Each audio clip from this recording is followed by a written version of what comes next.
Hi, welcome to the very first episode of the Commerce and Community Podcast through the Quinnipiac Chamber of Commerce, where we highlight businesses, the leaders, and those who inspire stories that are shaping our region. I'm your host, Renee Miller, the Executive Director over at the Quinnipiac Chamber, and we're excited to launch this series in partnership with Southern Connecticut University. For our first episode, this is sponsored by Blue Trail Range. And to kick things off, I have our very first guest, Kyle Overturf from Blue Trail Range, Connecticut's oldest and most iconic shooting range. Kyle, welcome. Thank you so much for joining us. Oh, thank you for having me, Renee. Thanks. So we're going to get into it a little bit. Can you share me a little bit about that history, seeing as it's one of the oldest ranges here in Connecticut, about Blue Trail Range and how it became such a staple within the Wallingford community? So Blue Trail Range became a public shooting range around 1945. Prior to that, it was the testing site for Lyman Gun Products. Lyman Gun Products, they were making scopes and optics for World War I, World War II, sniper rifles, competitive shooters, things like that. And in 1945, it became a public shooting range. I think we incorporated around in the 1960s. It's been in the Lyman family ever since its inception, and it is still owned by Deborah Lyman. Oh, it's owned by a woman. It's a woman-owned business. That's correct. Wow, that's a very unique piece there. So how did Deborah wind up? Did she have siblings? Is she like the only girl? How did that happen? Because that many women go and own a shooting range. It's been in. It's from her husband's side of the family. Her husband's grandfather, father, and then was passed on to her husband. Her husband passed away very unexpectedly in 2017, and she inherited the business at that time. She was working full time at Yale at the time. Decided to make a go of it, and she was working 150 hours a week between her full-time job at Yale and trying to manage the business. And around May of 2018, we had a conversation. My son shot there all through high school, and that's when she made the offer. We had a discussion. I became the general manager there in June of 2018. Nice. Okay. Yeah.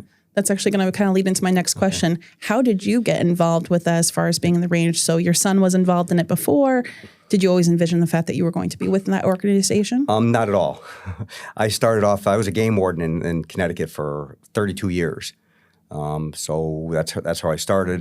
That's, in my opinion, the best job in the world. I was a field officer for 5 or 6 years, worked in the Inland and Marine District, was a sergeant for 12 years, got to work all over the state. Became a captain and was a district commander in 2 different regions. And for the last 8 years of my career, I was the colonel of our agency. And then when my son was in high school, he went to Xavier. And as a freshman, he started to shoot for the Xavier rifle team. So he shot there all 4 years. The last year, when he was a senior, he was the captain of the team. And he actually made a couple of trips with Deborah. He went down to Alabama and out to Ohio shooting junior Olympic air rifle, and she was his coach.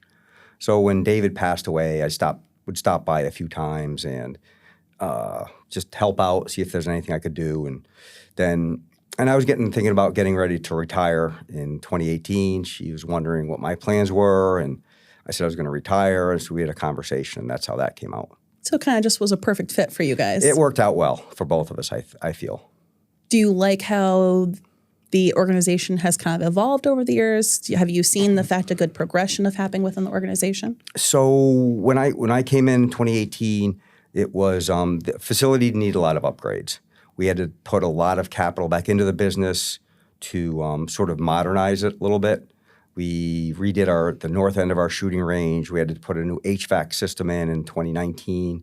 20 and 21, during COVID, we actually gutted the whole interior of the building. All new bathrooms, all new interior, worked with a consultant on the gun store layout. And so we've been trying to modernize ever since. We did, then right after like 21 and 22, we tore down 4 very old World War II vintage storage buildings we had on the property and put up a state-of-the-art 4,500 square foot maintenance building and a training center. Oh, a training center. So what kind of things are taking place inside that building? So that's where we hold our pistol permit class. Every weekend we host and do the training that's required to apply for your Connecticut pistol permit. And we put through almost between 2,500 and 3,000 people a year through that class. Wow. Have you seen a large uptick since COVID? I mean, I know a lot of times I've heard that the shelves were cleared at that particular time. People were really nervous. What's the main focus as far as getting that done? So since COVID, it's been pretty steady for those numbers. During COVID, combination of a global pandemic, social unrest that was occurring at the same time, we had a huge spike in our pistol permit class attendance. And since 22, 23, that sort of leveled off. But we fill our classrooms every weekend almost. That's great. Yeah. Now, do you see the fact that a lot of people are going and getting those permits? Are they coming back? Are they utilizing the facility? Is there a lot of safety things that are taking place to really kind of revamp as far as what's taking place from the class? So one of our objectives is after they take that class is to try and get them back. We do a lot of private lessons, one-on-one. And the other thing is after they get their permits, which can be a 2-month to 6-month process depending on the town they live in. But once they get their pistol permit, we want to be the ones to help them choose that first firearm, the one that's right for them. We pride ourselves in not just selling something, but trying to work with the client very specifically to fit their needs. Okay, that's great to know. So a lot of times you don't even know where to start as far as going ahead and when you're making that first. It's a big deal. It's your first purchase. You just don't know where to go, what to do. The comfort level is definitely a little bit more nerve-wracking. It's one thing to get your license, but then actually starting to drive, then it's a whole different feeling. So I think of that also when it comes to making your first purchase.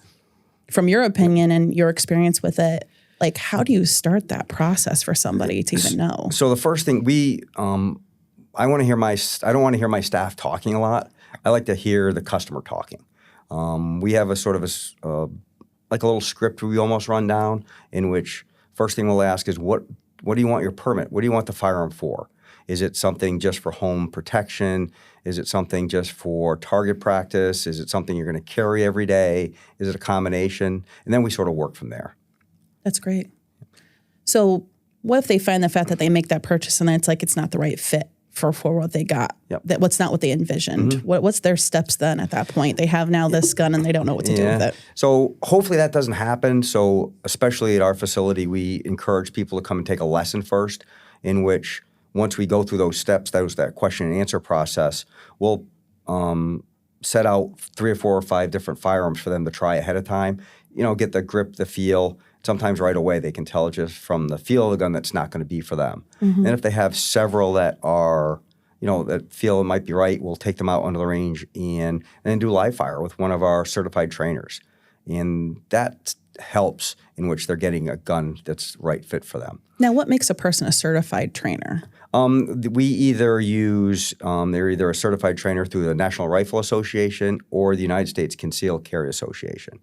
Some of our instructors have both of those certifications. Is that something that they have to redo every single year just to be revamped on it, or is this like a certification that's in place forever? For USCCA, you have to teach so many students per year, and through the NRA, it's a 2-year certification that you have to renew every 2 years.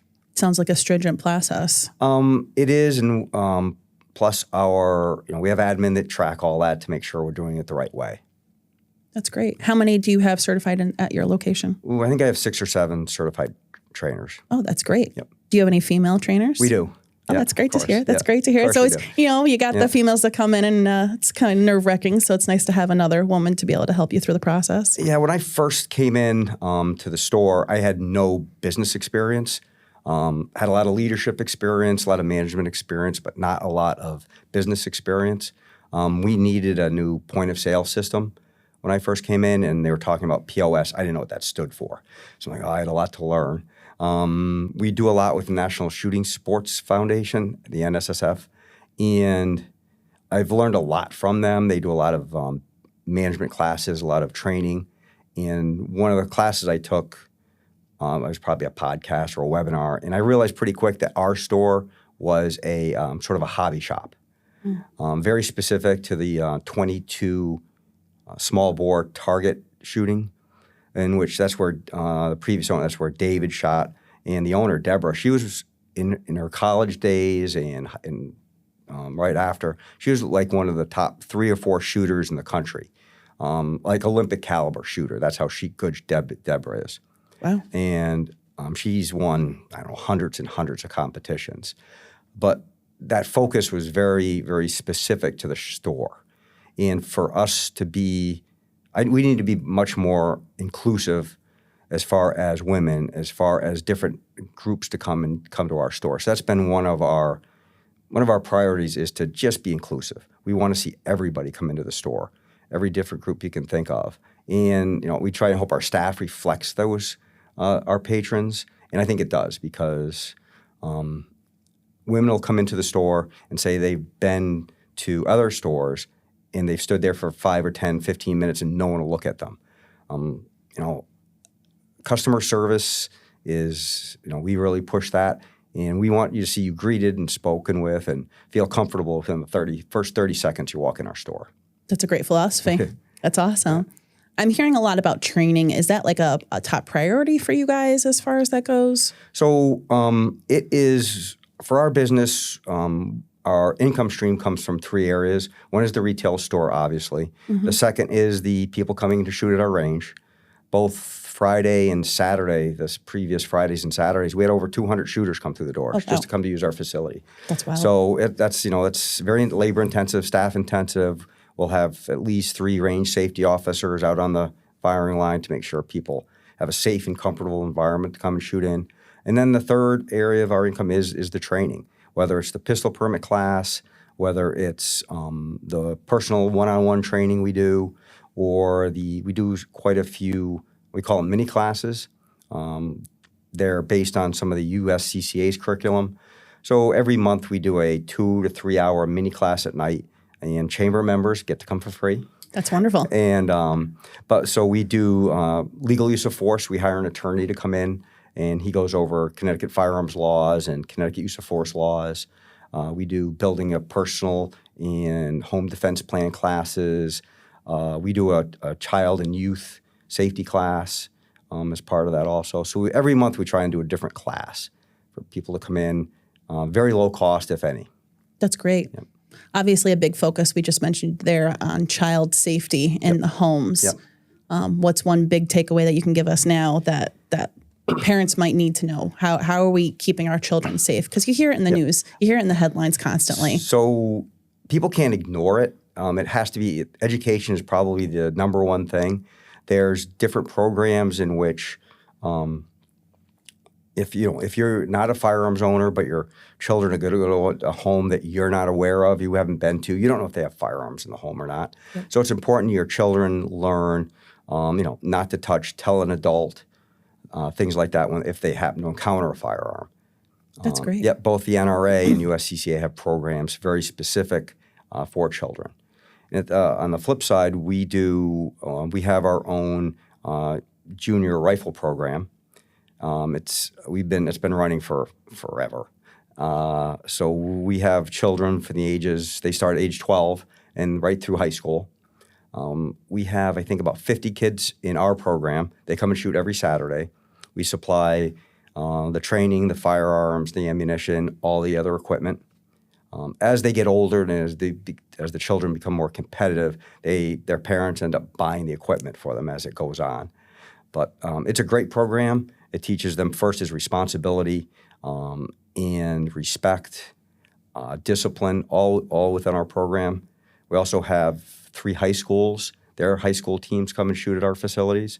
And every year we host the high school state championship at our facility. Oh, that's amazing. Yeah. When does that typically take place? That is in March. In March? Yeah, okay. And usually the mayor hopefully comes and gives a little talk to all the teams and things. That's wonderful. From Wallingford, yeah. We'll definitely have to keep an eye on that one to come and visit that. That's great. We had one of our youth athletes that graduated last year. She came to say hi over Thanksgiving, and she's actually shooting for the Air Force Academy, which is amazing. She made it. She was accepted to the Air Force Academy and is one of their shooters on their team. So she talked about her basic was a little bit of a struggle for her.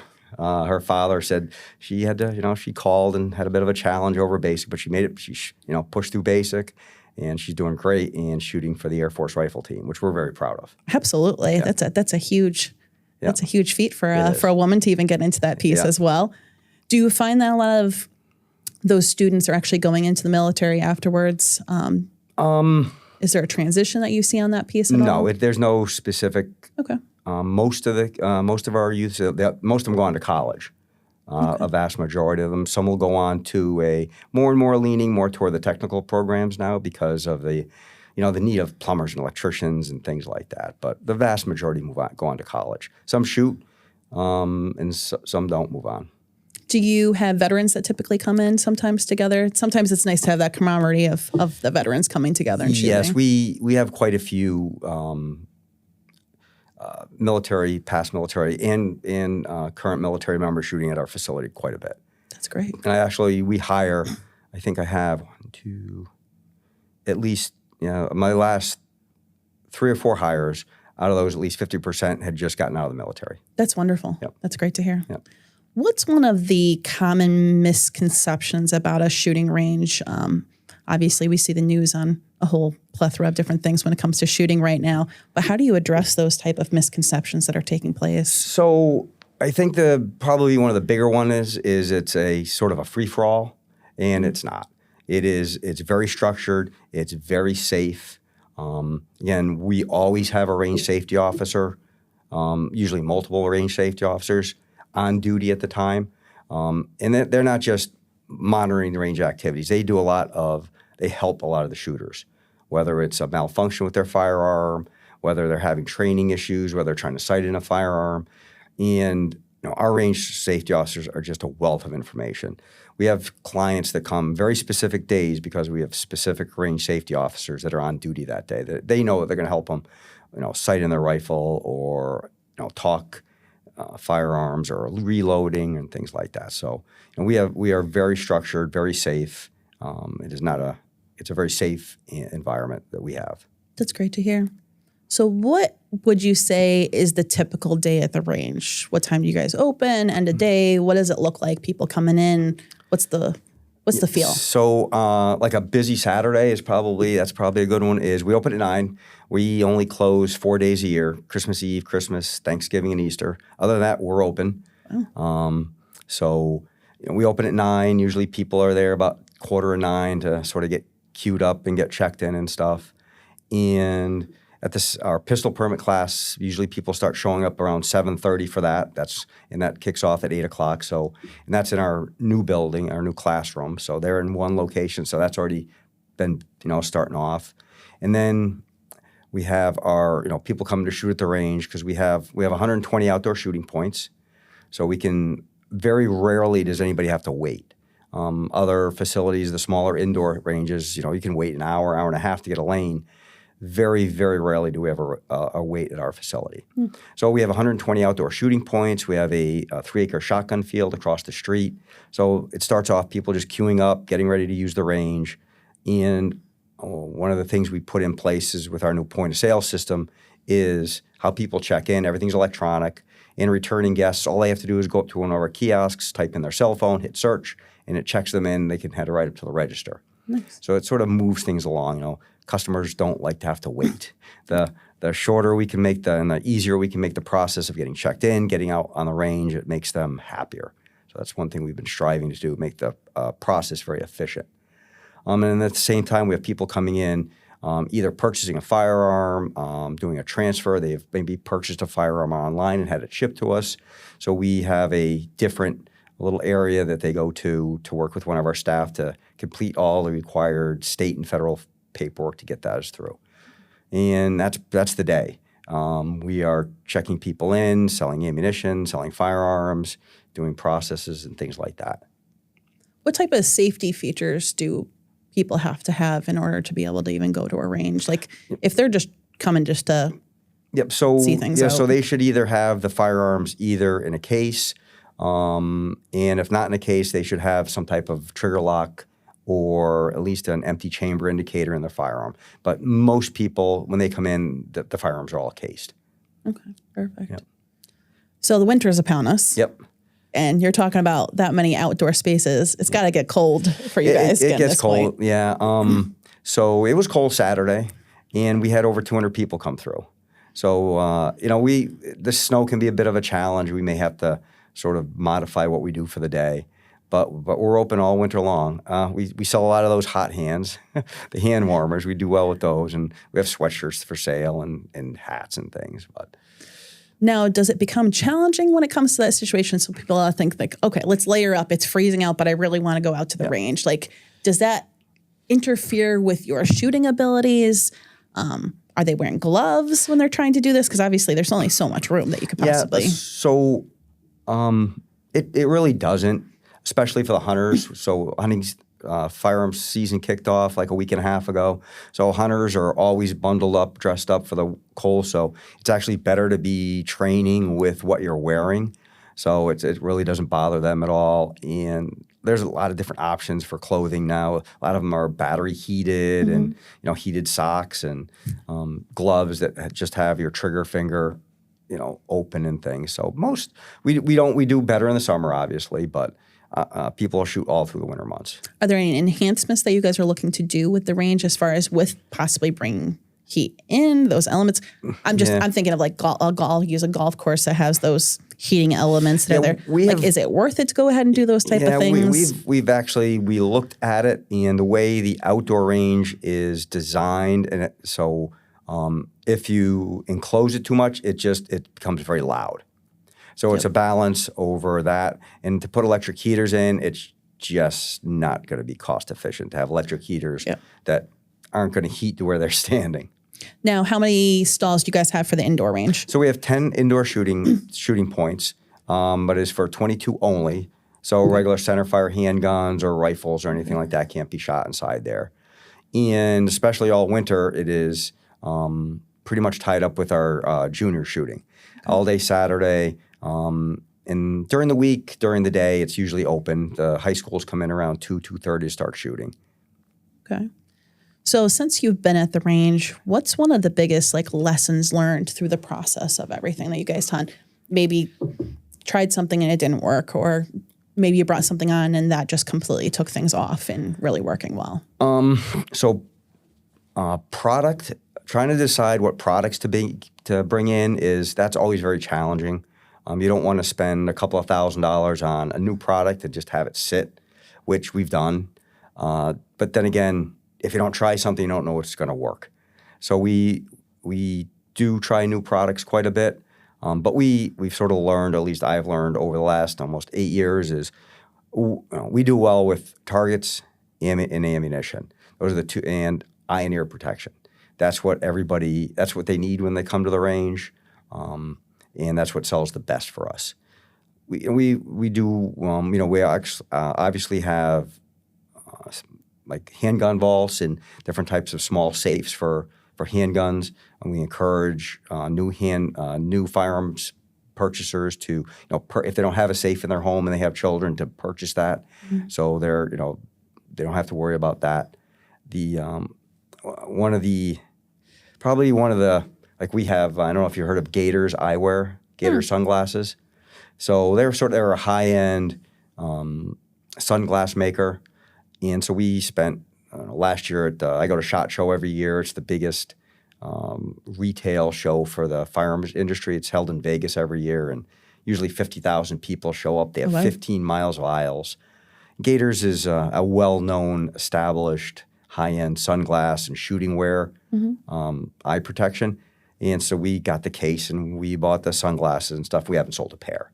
So it's, and I've talked to Gators and they've done promos and we've done the training decks for staff, and it's just something our clients aren't interested in. Yet we found, what they are. We do very well with used guns. That's been a very hot commodity lately. We do quite a bit with estate sales. So, and we try to, and that's something that's been coming, we've been doing more and more of. I don't know if it's the age of if people are starting to have had firearms, and Connecticut's laws have become more strict also. Before, someone would pass away and they had firearms, they would just pass on to their children or heirs, and nothing, paperwork was never done. And I think over the years, people are realizing there are very specific steps they have to take through probate, through the state process to legally transfer those firearms out of the estate and back to where they have to be. So we've been doing more and more states. Interesting. Yep. So do you find with those estates, it kind of makes a person have to actually go get their pistol permit to get it done in order to actually like have these things? So it's kind of maybe not, it wasn't in a person's, I guess, path of thinking that they're, oh, yeah, I'm going to get my permit. But then you find out that, okay, my family member passed. I didn't know that they had this. I guess I get one now? Yeah, I mean, how does that go? It seems to go more of we try to be very helpful with the families in which figure out what's the best course. Some families, some family members know what their fathers, it's mainly the fathers, have, and it's either they want them, it's sentimental, and they usually have the pistol permit to get them ahead of time. Others, they just want to get rid of them. And that seems to be we seem to have more and more of those. Other than maybe a few sentimental value or something, they just, what can we do to get a fair price and get these out of the estate? So with Blue Trail Range being in Wallingford as long as they have, how has Blue Trail Range kind of sort of been more involved as far as the community goes and kind of sort of engaging that particular piece with the community? So I can't remember how long I was there. A couple of years when I decided we joined the chamber, and that has been a huge plus for us. Both connecting with the community, learning about other businesses, actually connecting with other businesses, that has helped tremendously. We belong to the Better Business Bureau. And also CBIA, the Connecticut Business and Industries Association. We've joined those. But out of the three, I think the chamber has been our biggest asset.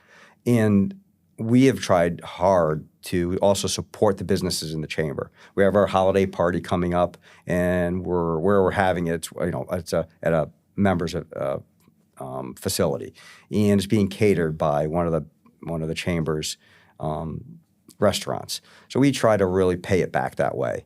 We've done food drives for, I always say it wrong, Masters Manor. Yeah, yep. I always say that wrong, but yeah, we try to do food drives with them. And just, connecting with the other businesses, learning, what works for them, what hasn't worked for them. That's been a big help. We've always obviously been involved in the youth shooting. And so, we've supported, it seems like quite a few of our youths are also involved in charitable work or organizations and stuff, and we support all those. It's probably once a week, once every other week at least, we're donating to one of the causes that our youth athletes are involved in. Awesome. Yeah.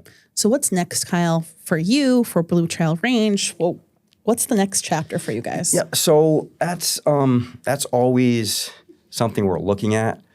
It's I know we need to do work on the south end of the range. That's still, 20, 30 years old, and obviously it needs work. Since COVID, the cost of steel and wood and stuff has really it's crazy now. Yeah, that's challenged us. Yep, it's a definitely big challenge. For what it cost us to do the north end of the range, to do the same side was double what it would be in 18 and 19. So that's a huge challenge for us. We're still refining our training. We want to keep adding more training options for the community. It's funny, the use of force in Connecticut firearms laws class we do, that sells out every time we host it. And we host it like 6-7 times a year. So obviously we're finding what's needed in the community. Our next one will be establishing a church security plan. Again, that's one of the USCCA's classes that they've put out. So we're going to be hosting one of those to see how well that does. So we're going to keep pushing on the training. We do need to, again, say some of the facility upgrades. We know what needs to get done, just trying to work to figure out the capital. It's not easy in Connecticut being a small business. There's always challenges that way. Being a small business in the firearms industry in Connecticut is a double challenge. Yep, definitely a double challenge. So it's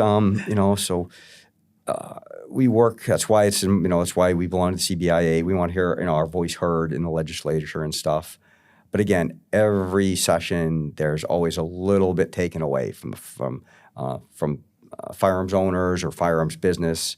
There's always a little bit of a challenge to that. So that's what we have to look at. Absolutely, Kyle. Sounds like it's a good plan in place. Yeah, we're trying. As you know, the Chamber is always here for you guys to support you guys along the way. The bread and butter, obviously, of Connecticut, honestly, is small businesses, regardless of what industry you're in. It's definitely what makes us such a beautiful state to be in. And Kyle, thank you so much for being here with us today for our first episode on the commerce and community. This was great. It was so great to understand a little bit more of the highlights about Blue Trail Range. I mean, I've known Deb for a while, and the organization. You guys have been wonderful to be working with. I see you at everything that we have going on a consistent basis. But thank you so much for being here with us today. We appreciate the opportunity, and again, we appreciate what the Chamber's done to help us along the way. So thank you very much, Renee. Thank you to all of our listeners here today with the Quinnipiac Chamber's Commerce and Community. If you are excited and want to hear more, subscribe and find out more opportunities. If you want to come on air with us, please reach out to us. We'd love to have that conversation, just like Kyle came out and was our first episode here today. I'm Renee Miller, your host. Have a wonderful day.